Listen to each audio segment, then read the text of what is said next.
Welcome to IELTS Speaking Studio.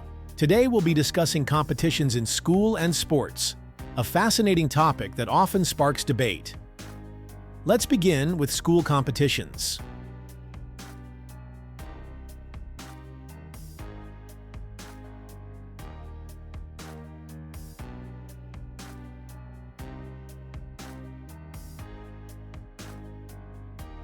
Why do you think some school teachers use competitions as class activities?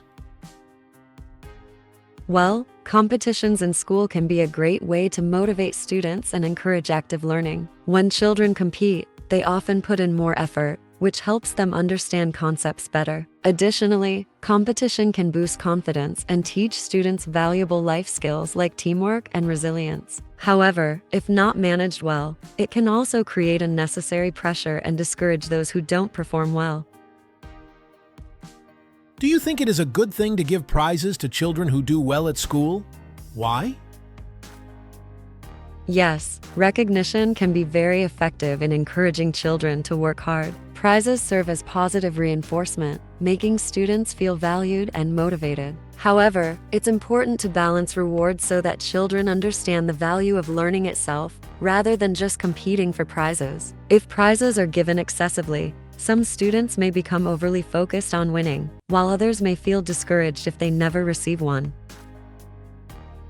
Would you say that schools for young children have become more or less competitive since you were that age? Why?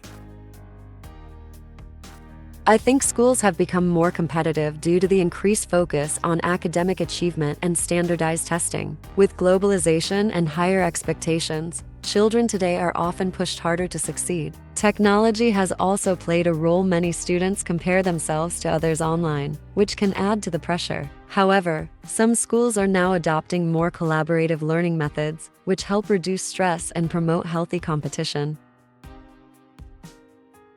Now, let's talk about competitions in sports. What are the advantages and disadvantages of intensive training for young sports people?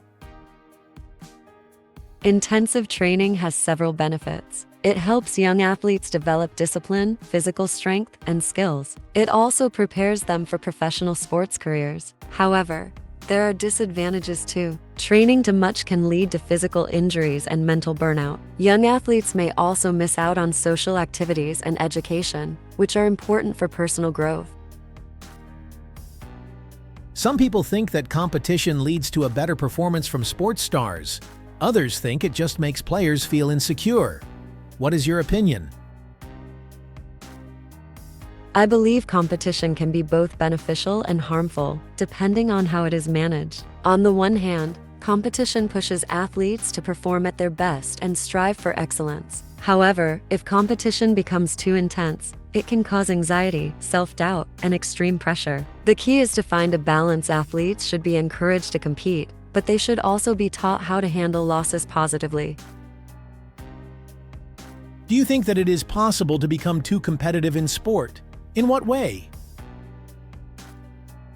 Absolutely. When athletes become too competitive, they may start focusing only on winning at all costs, which can lead to unethical behavior, such as cheating or doping. It can also result in poor sportsmanship, where players disrespect their opponents. Additionally, being overly competitive can affect mental health, making athletes feel stressed and exhausted. It's important to remember that sports should be about enjoyment, teamwork, and personal growth, not just winning.